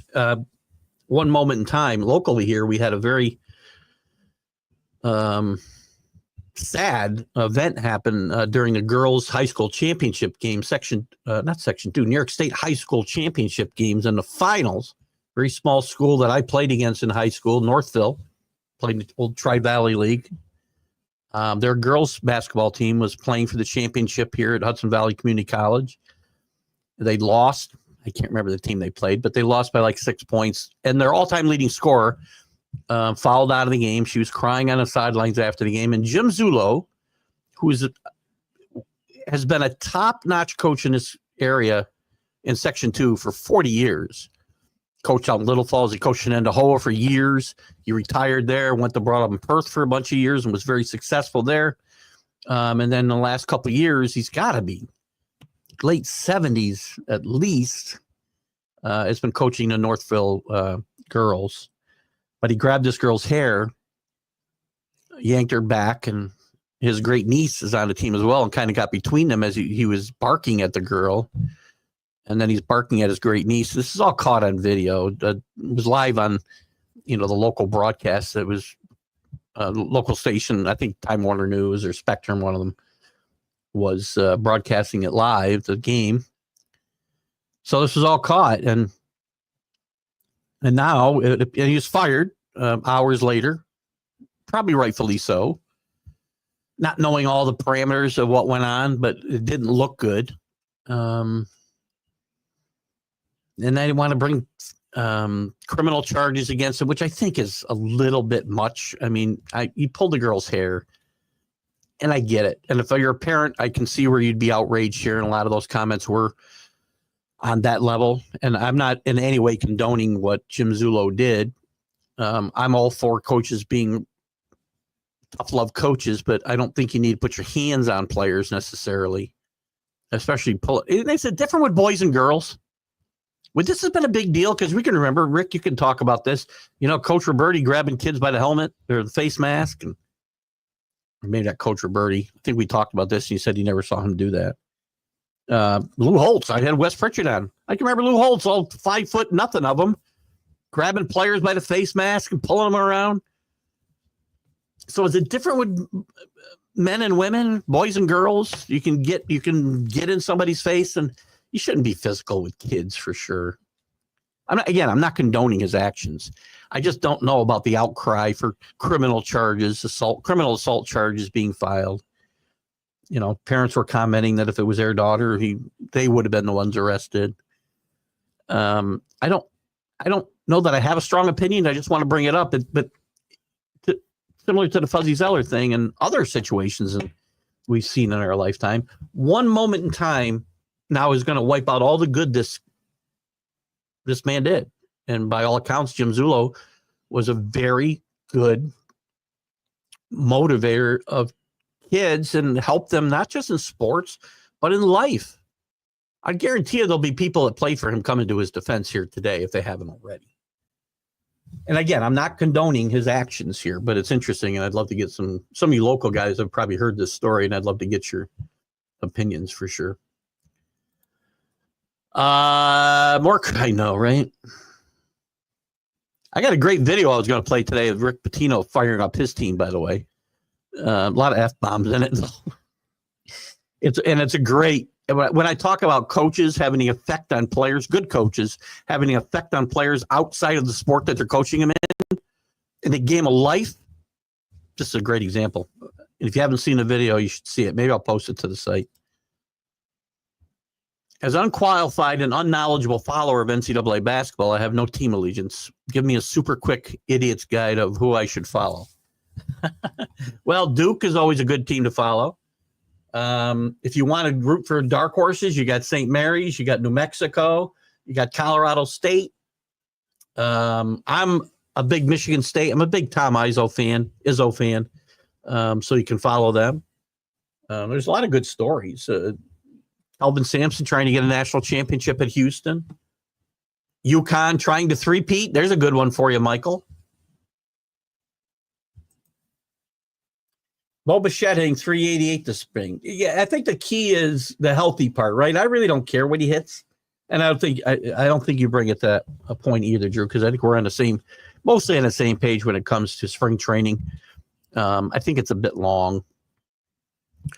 But it's good to find out about guys who are hurt and coming back from injuries and things like that. I don't really care so much about the stats. I like to see if they stay healthy, how much they play. Unless somebody's really just horrendously awful and you go 1 for 50 and strike out 45 times, that'd be a red flag. But I don't get too excited about the good or the bad. But being healthy, Bo Bichette was a great player. And I think he can be, again, I think he's a really good candidate, as we've mentioned, for comeback player of the year. Danny, I think teams are using free agency win now mentality. Agreed. The NFL draft won't have an impact player. I disagree with that. I think Travis Hunter will be an impact player. And I do think Carter will be if he stays healthy.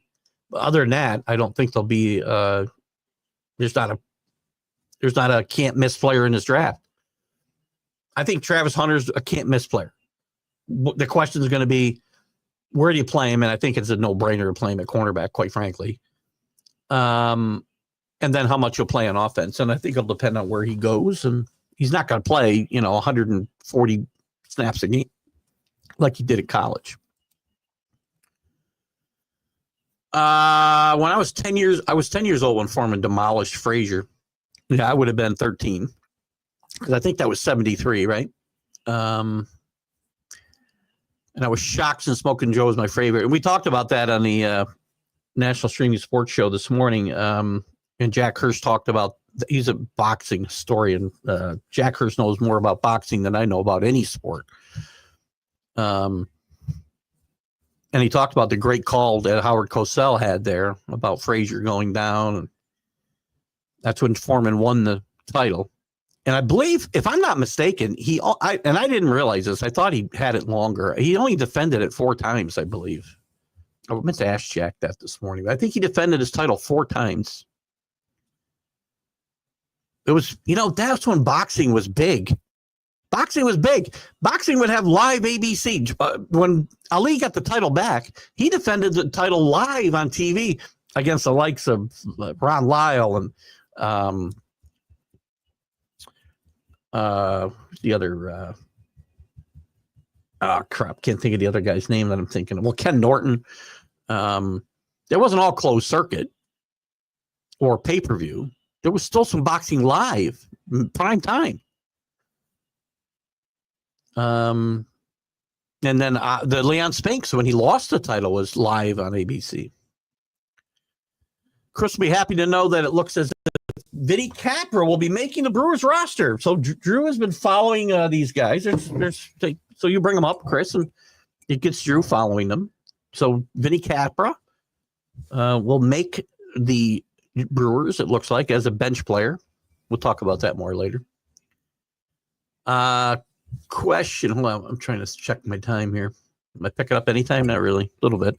When a golf course has a course that long, extends 18 holes, 27 plus 30 holes, does that start to give it a bit of a tacky feel? I got to reread this. Extends from 18 holes to 27. There's several. I don't know about tacky. Some of the courses that they play in the PGA Tour, I'm trying to think, out in California, they've had like multiple, they've had complexes with multiple courses there, and you would play, I don't think they're doing this today, but they used to do it back in the day where you'd play 4 rounds. You might play on 4 different golf courses. And I think everybody would play on if that's possible. I think all the players would play on all the different courses, the same amount of time, same number of times. So I don't know if it gives a tacky feel. I think it depends. I mean, if you need a certain amount of area, obviously, for a golf course, right? You can't just put it on a small acre of land. You need a really big piece of land. So if you're going to shorten holes and that type of thing to put in an extra 9 holes or 18 holes, then yeah, it would give it a tacky feel in my mind. But I can't think of any right off the top of my head, Chris, but I know that there's courses that I played here locally that have at least 27 holes, and they're really good golf courses. You're right, Chris. Vikings have had an outstanding free agency. They will need it as they have a killer schedule. I mean, look at the Vikings have still got a lot of talent, a lot of firepower on offense. Obviously, the big question is going to be J.J. McCarthy and how quickly he can pick up the offense. And I think, here's the thing. If Sam Darnold can function as efficiently as he did in that offense for most of the season until the last couple of games that they played, which was obviously very important, those 2 games, J.J. McCarthy should be able to do that. It's going to be interesting because they don't have another quarterback on the roster yet, right, Rick? And you need to have a veteran quarterback there, even if he only ends up carrying a clipboard. I mean, chances are J.J. McCarthy is going to need to get spelled. He could get hurt. You need some insurance there. And it's a question, do they bring in a veteran like Joe Flacco? I don't think Russell Wilson's a good fit there. You bring up Flacco. I'm trying to think of some of the other guys that are still out there. What do they do for the backup here is the question.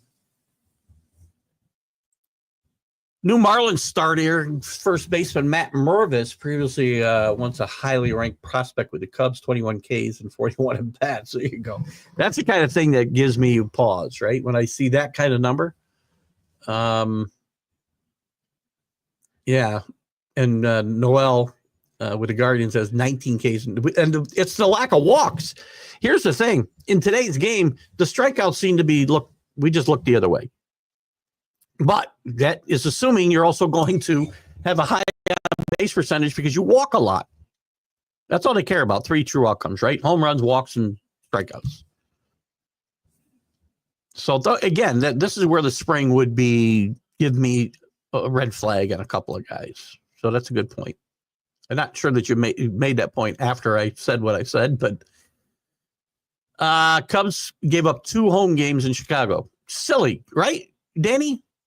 Again, that's a factor I hadn't even thought about. Now, I'm sure they get compensated financially. But what about those 2 home games as being an advantage for them, theoretically? So they played 2 on a neutral field. And was it a neutral field when you got 3 big stars from Japan playing on the Dodgers? Do you think, and I didn't watch any of the games because they're out too early. Plus, I wasn't interested. I forgot they were even playing them, quite frankly, because they're in Japan.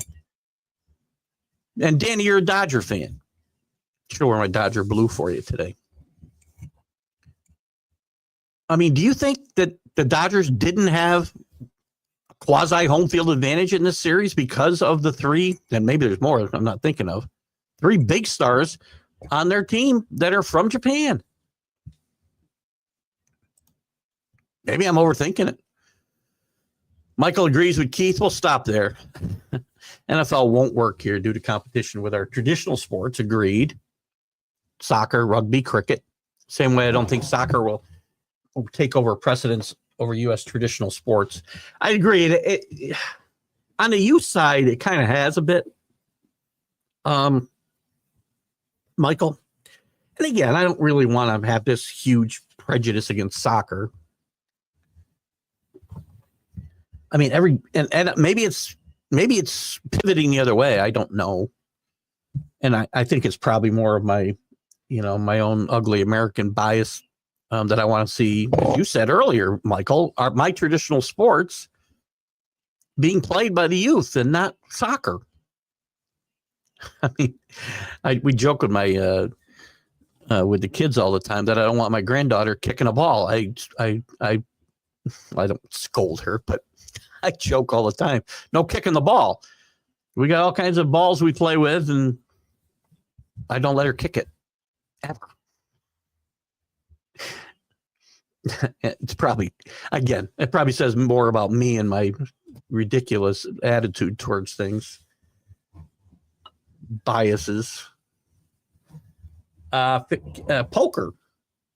FanDuel currently carries horse racing, poker, darts, and a few sports media shows. It's interesting. I'm interested in the sports media shows. Obviously, I watch a ton of those.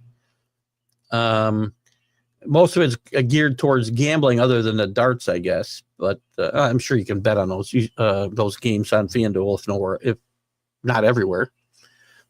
So that's interesting. I got to get it downloaded. I have like so many things downloaded now that I forget I have stuff. Apps, I mean. Scooble, see, here's a good example. I mean, he's a great pitcher. I don't know that I get totally. I don't think I'd really get all that enamored with these stats because, again, who are they pitching against, Drew? Right? We know they're good. I mean, if these stats were the other way, I wouldn't be nervous about either one of them. Unless Scooble maybe walked 19 guys in 19 innings. Right? I don't think I'd get worked up about this if the stats weren't good. But it's good to get that momentum. I mean, it's not bad, but do you expect he's going to continue that into the regular season? He's the best pitcher in the American League for sure. If not baseball. But again, you have to take into consideration who's he pitching against. How many times did he throw against guys that aren't even going to see the major leagues this year, right? So we can know that, but I don't know if you can go you can find stats anywhere, I suppose, and find numbers about what he did against potential major leaguers. Danny says he's not a big Mick Cronin fan, excuse me, as we talked about. His style is not a good fit for UCLA and LA kids. Yeah, I mean, listen, he had his most success at Cincinnati, right? And they were playing certainly a different brand of basketball at Cincinnati than they ever played at LA. And he may have opened up his game a little bit, not that I've seen. Who would be a good fit for you? A realistic guy. I don't think Mark Few's leaving Gonzaga, Kelvin. To go to UCLA. I'm curious if there's a guy you're in love with that is a reasonable fit.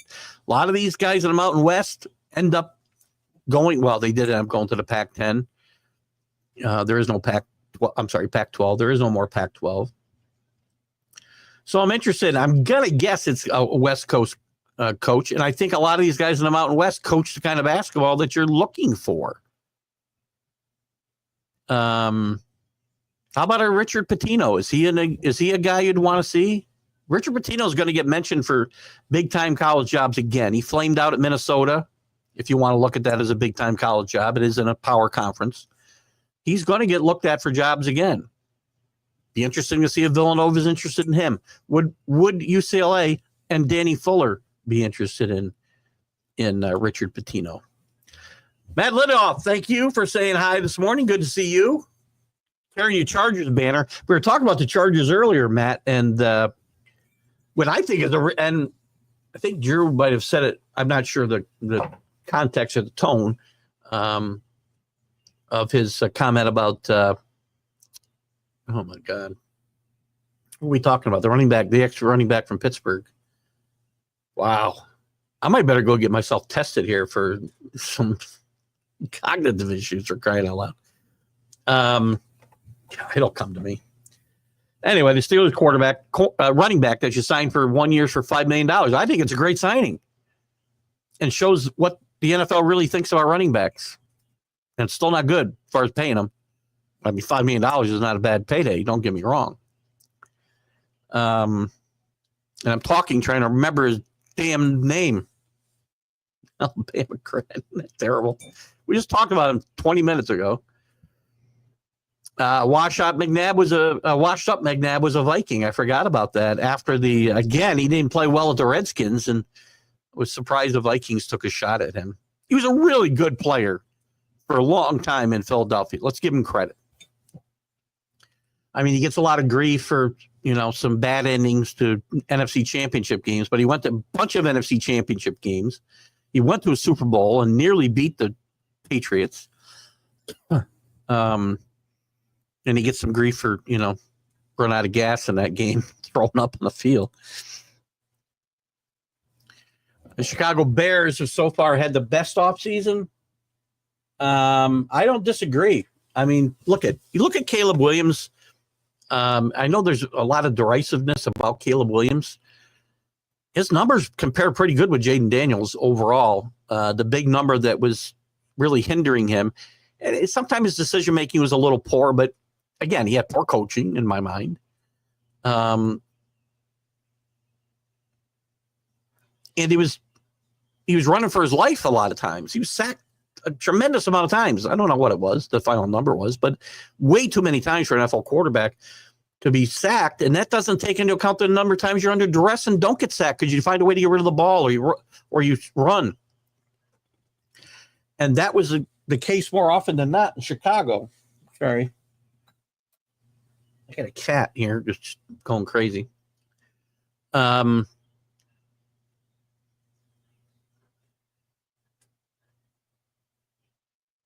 I got a new commenter here. We'll get to it in a second. But yeah, they improved that offensive line. I mean, the weapons I think could still get better, but Ben Johnson's going to coach up Williams. He's going to coach up that offense. And I think you'll see a much better team. And I think they're better defensively than people give them credit for as well.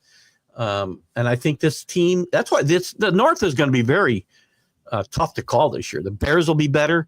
The Packers, again, I don't think will be any worse. I guess we could figure the Vikings have to be worse than they were, at least record-wise, right? That was a tremendous season they had last year, and I don't think that'll mean they're a worse team, but I would expect them to have less wins.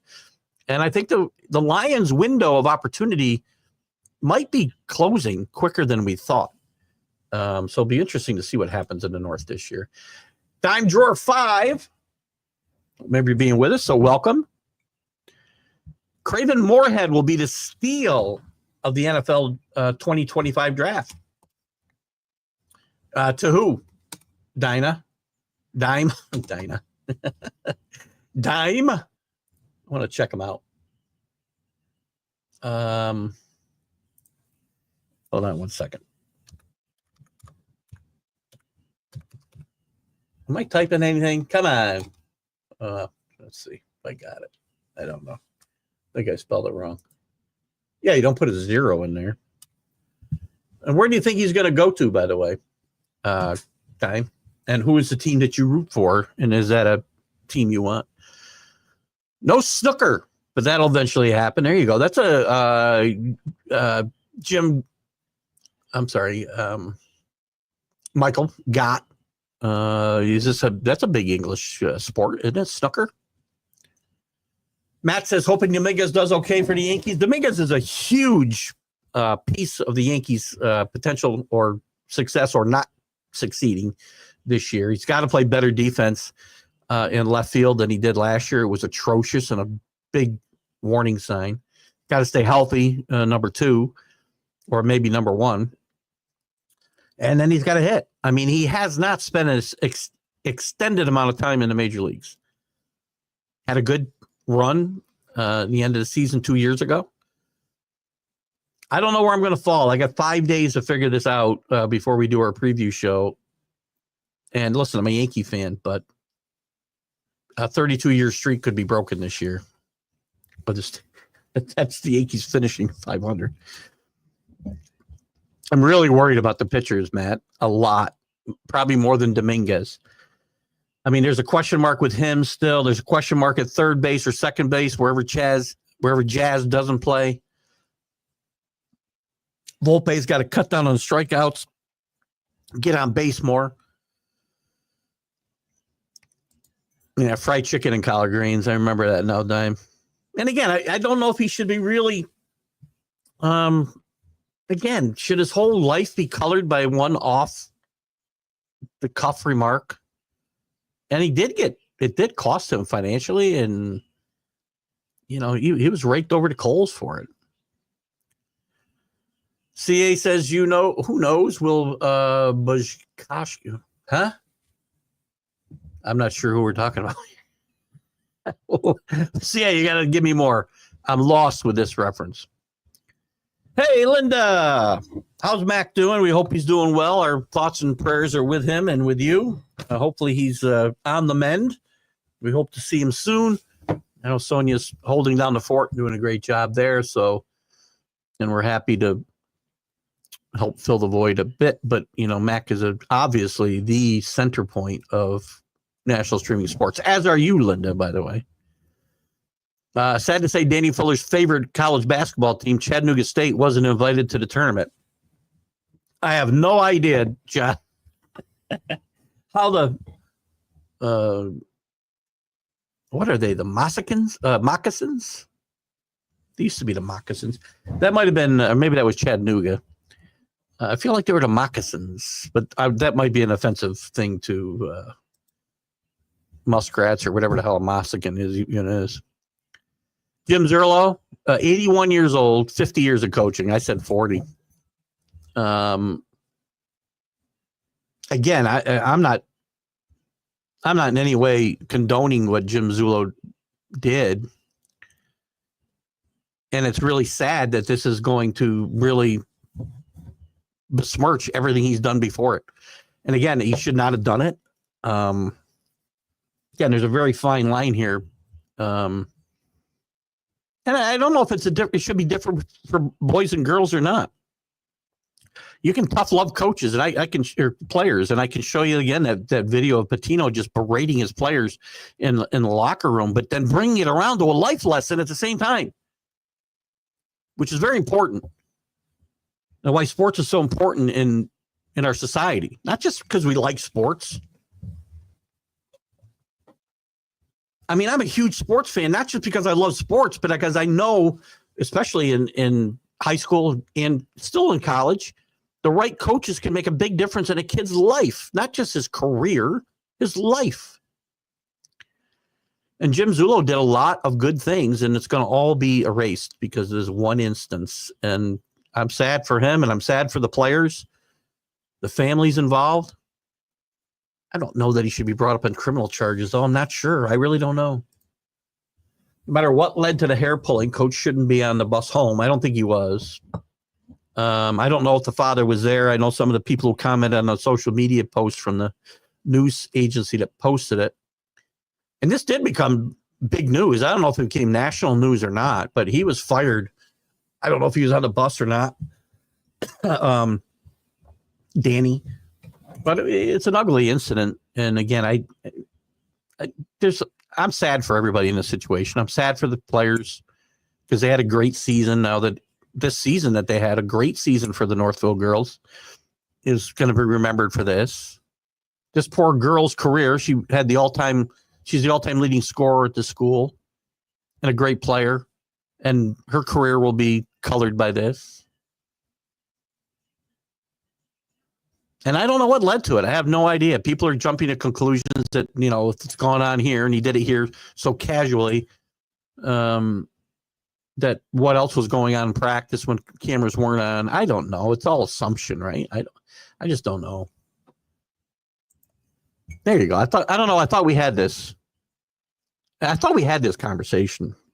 And I must have been thinking of something else, Rick. So I'm glad you corrected me. I mean, I know Coach Roberti was a very physical guy when he was excited, right? And you'd see face masks getting pulled, but Rick, as Rick said, he never felt assaulted. Today, that probably would be assault. I'm not saying the coach shouldn't be fired. I'm not saying Jim Zullo didn't do something terribly wrong. To Danny's point, again, it doesn't matter what led to it, right? He shouldn't be on the bus home, and he shouldn't be coaching the team anymore.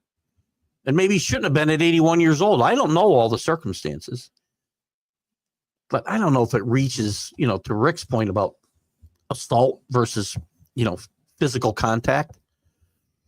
So I'm not really sure how that should be. I don't think it should be a criminal assault charges filed. I really don't. Fire the guy. Isn't that going to be enough? His name is ruined. I don't know. Woody Hayes, well, he didn't just grab him by the face mask. He also punched him in the throat, John. So that, again, that could have been an assault charge. I mean, he picked him up, grabbed him by the face mask, and then forearmed him in the throat. But again, that was a different time. And Woody Hayes lost his job. But nobody, I don't think at the time anybody talked about filing criminal assault charges. And that was much more egregious than this. And I don't know. I mean, it shouldn't matter whether it's girls or boys, right? I don't think. That's a great point, though, John. Now, he did, like I said, he did more than pull a face mask. He forearmed a guy right in the throat. Looked like a professional wrestling match. Happy birthday to the late Dewey Lyle. Dewey would be 134 today, which would be some kind of record, I think. Came out of the Minnesota program, which also produced Hall of Famer Carl Eller. Did Eller go to Minnesota? I didn't know that. Minnesota has produced a lot of great athletes. Basketball players, football players, baseball players. Dave Winfield went to Minnesota and was a sports star. Played football, basketball, and baseball. Stanley Fuller.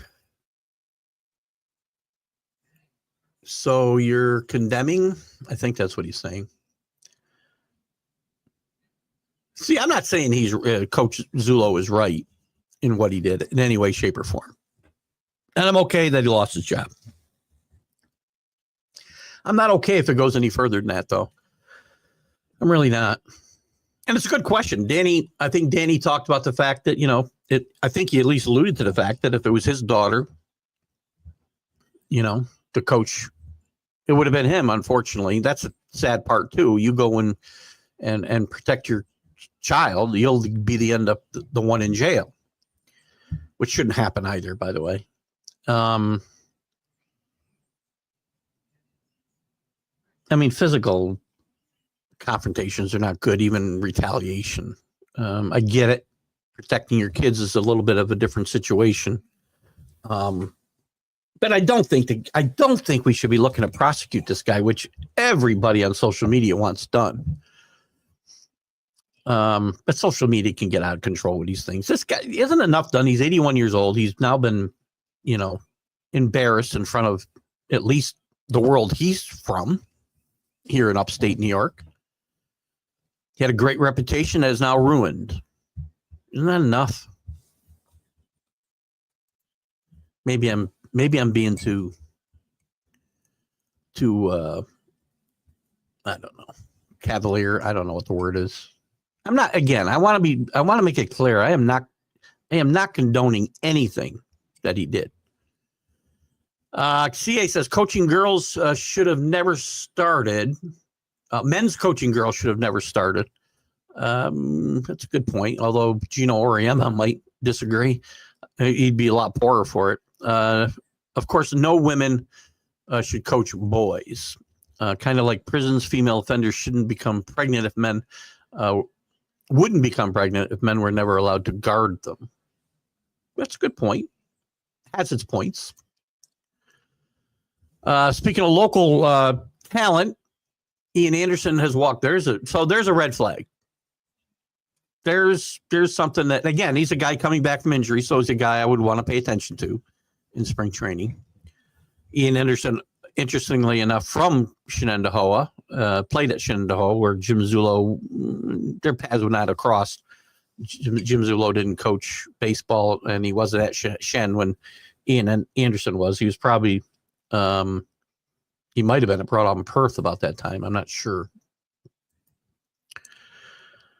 So you're condemning his actions, but questioning if his father should beat his ass. Proper punishment, terminated in a 50-year career. Yeah, look, I understand if a parent, and Rick, I know you're a parent as well. I mean, I don't know what level would have to reach for you to want to beat the coach if something happened to your son when he was playing sports. I understand, the want to do that. I don't necessarily think that physical violence as a way to address what is already physical violence in some people's minds. It was physical for sure. I mean, how violent it was, I don't know. It's inappropriate. I do believe that, a 50-year career ruined when you're 81 years old is probably enough punishment.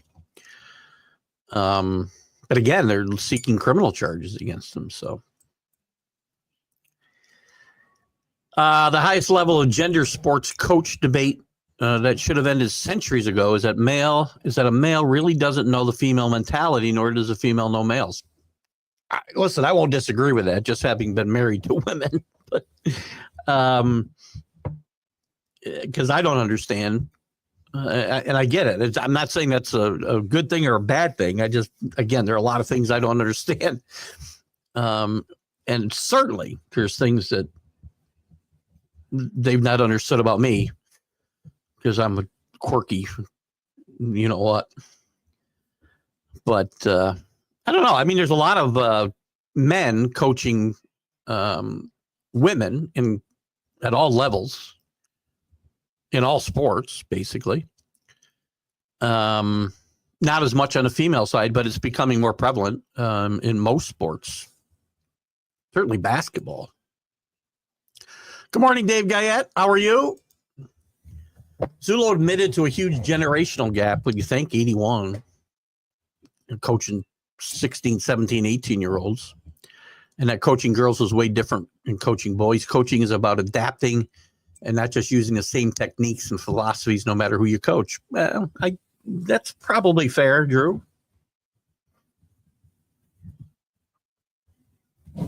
Again, I don't think anybody's condoning what he did here for sure.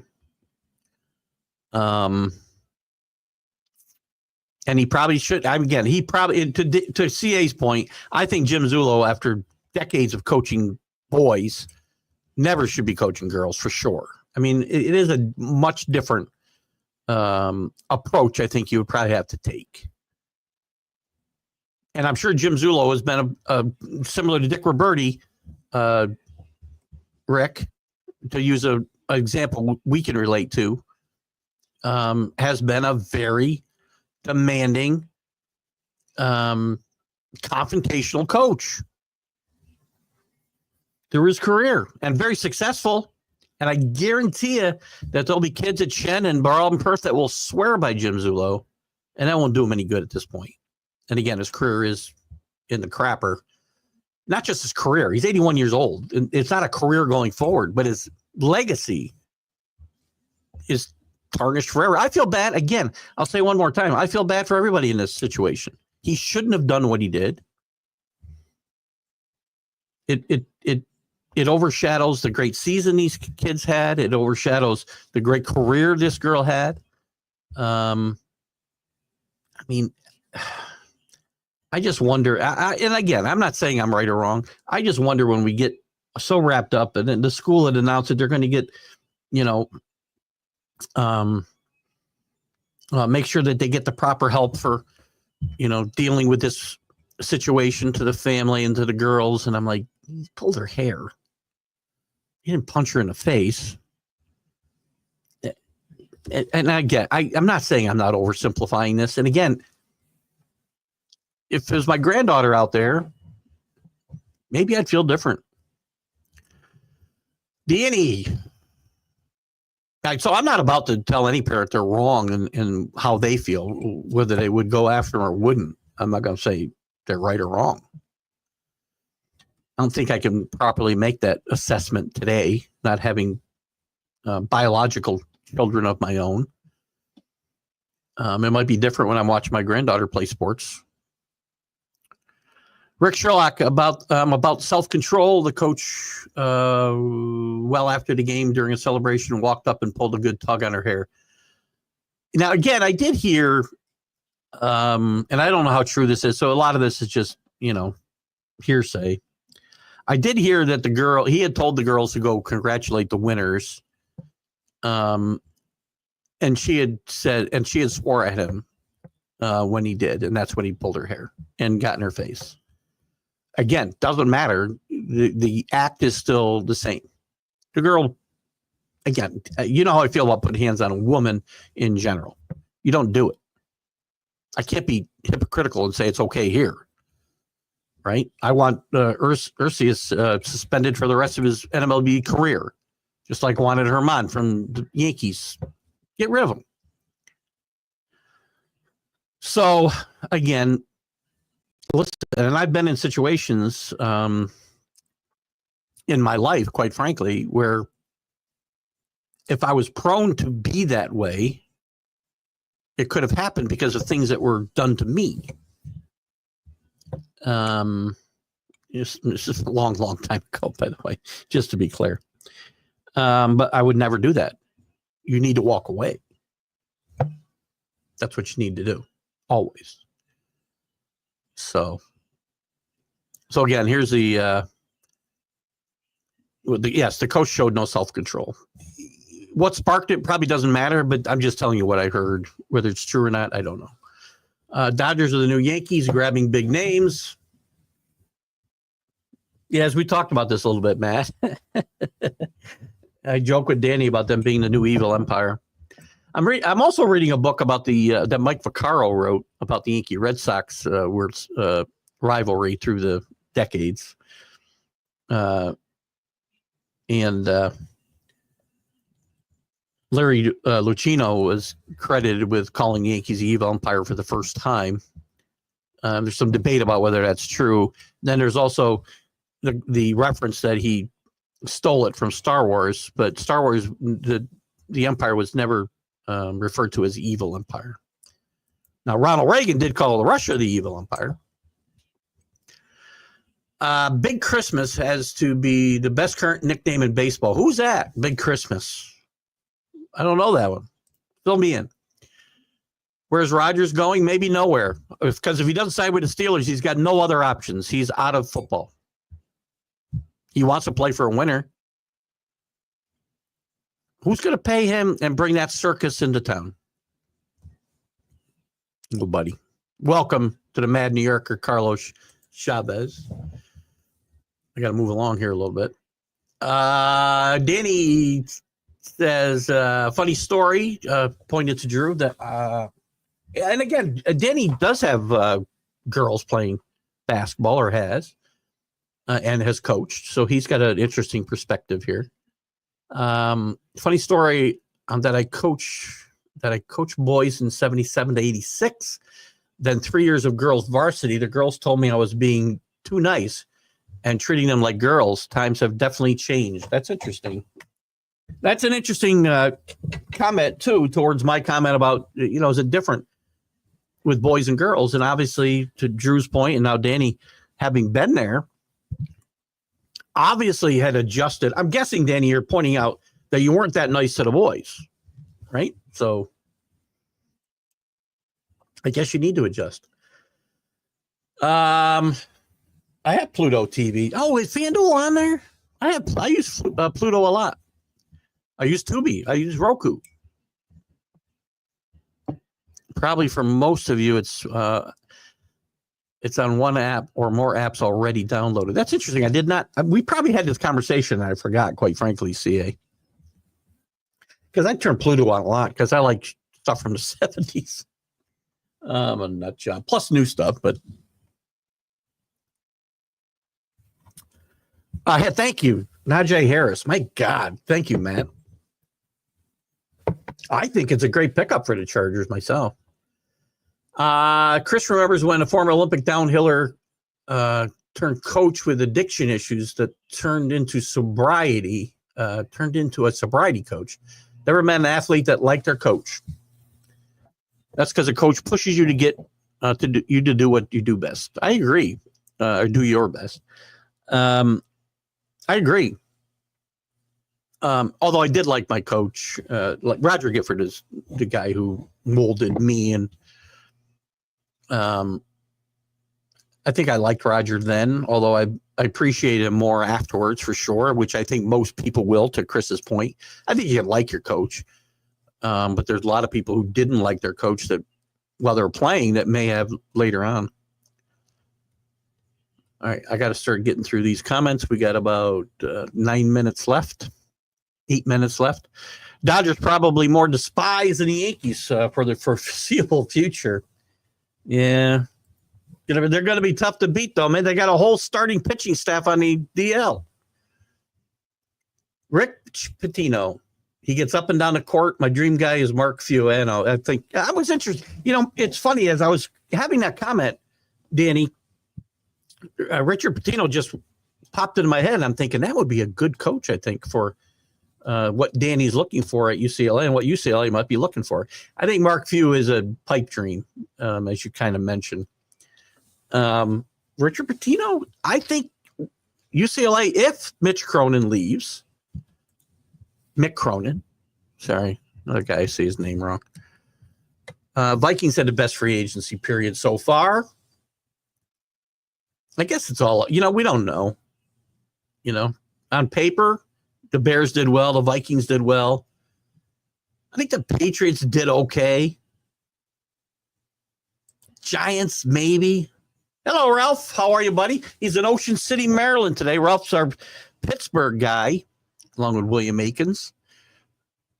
I didn't mention Ralph at the top of the show. I apologize so much. Check out Ralph, RW Media, specifically the Sports Corner from 4 to 6 p.m. Eastern every Tuesday.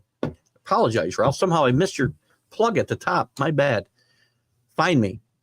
I've been on with him and Smoke and Jim Frazier several times on this his show, the Sports Corner, and always have a great time. So check him out. And Ralph does a bunch of other stuff during the course of the week that you can catch on YouTube, Facebook, and such. Stanky's in some trouble. I don't disagree, Danny. I'm trying to decide whether I can come up with a reasonable path to the playoffs for the Yankees. And I don't like to, me, I'm hard on my team, right? I'm leaning towards having them, around 500 and not making the playoffs and hoping I'm 100% wrong. And then I get to listen to you tell me how wrong I am, and I'll be very happy to take that. Yeah, pitching, third base, left field. Two of those things might straighten themselves out, but the other is going to be a problem all year long, man. And I said, Dodgers got a whole starting staff on the DL that they'll be able to plug in when they need them during the course of the year. Oh, thank you so much, Danny. You're too kind. Too kind. How is it that we see so often in sports one brother or sister vastly outshines the other in talent? So many examples. Jose and Ozzie Canseco is a great one. Wayne and Brett Gretzky. We're probably close to Eli and Peyton Manning. Just kidding. I'm trying to think of some other examples. How about Hank? How about I'll go back in time? Henry and Tommy Aaron. I think his brother's name was Tommy, right? Perry's weren't a great example. The Boones weren't a great example necessarily. I think they were. Brett was better than Aaron, but not to the degree that we're talking about here. This is a good one. Chris, bring this one up again. Maybe next Sunday or whatever, because we're so close to being out of time today. This is something I'd love to get into, and I'm going to forget about it. So bring this up again, like next Sunday. I think it's a great example, and something I'd love to dive into. There's a couple here. Chris, the Tories, Joe and his brother wasn't a bad player, but I guess Joe was much better. Jeremy and Jason Giambi's a very good one. I'm thinking about guys, though, when I go back to the Aarons, right? I mean, Henry had all the numbers there. Another player stepped in, and that's his great niece, by the way. It's funny. So you know this story out in California. Is this a nationwide story, Danny? You knew this story before I brought it up today? I hope I see your comment before we have to go. And that was his great niece that stepped in, by the way. The coach's great niece. So it's a very interesting, weird story. I'm curious, though, if you knew about this story before I brought it up, or you kind of looked it up while we were talking, because I want to know the reach this story has. I think it's very interesting. Danny talks John Gonzalez and Rick Sherlock. I'm a bit of a hypocrite. My 5 favorite coaches: John Wooden, Bobby Knight, Woody Hayes, Bo Schembechler, and Pete Ewell. 3 hotheads, 2 calm, cool, and collected ones. That is a bit like Wooden wasn't going to be grabbing players like Bobby Knight for sure, but he was tough in his own way. That's funny. And Pete Newell was kind of a cerebral coach from what I know. Great coach of big men. Kept coaching years after he was really a coach. He had big man camps and whatnot, if I remember right. Rick Sherlock, my comment was good for the father not reacting. Oh, I see. Excellent. Very good. On the other hand, unfortunately, no, I would not have confronted the coach without a doubt. Unfortunately, no, I would. You would have. I got it. I got you. Again, I'm not going to say somebody's wrong there. I mean, I don't want to see that be the way these things go, but I get why that reaction is going to be an emotional one like that. Got to get through these questions. UCLA should reach out to Billy Donovan if Cronin leaves. That's an interesting one, John. Currently coaching the Bulls. CA on paper, the Redskins would probably be the most. I would say that's a good one too, especially when you figure the trade for Debo. If you want to count that in their offseason moves, obviously. Yeah, but I don't know. O'Connell's already said he doesn't want him. He said it's done. That's why he was down to Pittsburgh and the Giants got Winston. Rocky, how are you? Thoughts on March Madness through the last weekend, and we only got a couple minutes left here. I apologize. It hasn't been huge for upsets. I mean, other than Arkansas upsetting Kansas and St. John's, yeah, that was a big one. The Big East is big losers here, right? You got a couple of teams that can still surprise, like New Mexico and Colorado State have advanced with higher seeds, but you haven't seen any really. I mean, St. John's is a shocker going out. Maybe today you see something different, though, Rocky. Thanks for tuning in. I hope you'll come and join us earlier next time where we can dive into your stuff bigger. Billy and Cal Ripken, a great one. Reggie and Cheryl Miller. Well, Cheryl Miller's a pretty good player. And so was Ann Myers, by the way, who was married to the late, great Don Drysdale. Arna Kind, Macwell, Malcolm Merriweather in the Andy Griffith Show. No kidding. Yes, I seen the story on Thursday or Friday, multiple times media. It's interesting. This story has got legs across the country. Very interesting. We got about a minute left. I don't even know if I'm going to play my credits. I don't know. Anyway, guys, been a great show. Listen, Rocky, please pop in again. Please like and follow the show. We're going to, we end at 10:30. We go from 8:30 Eastern to 10:30 Eastern. And we really want to get everybody's comments in and be able to kind of dive into it. And Chris, bring up that brothers question again. I think it's very, very interesting. So we're gonna say goodbye, guys. Been a great show. You guys have been. TGI Sports Sunday Stream of Consciousness. You guys have a great Sunday. Enjoy the NCAA basketball and enjoy whatever you do today. Spring is a great year, and it's time to have fun. Bye.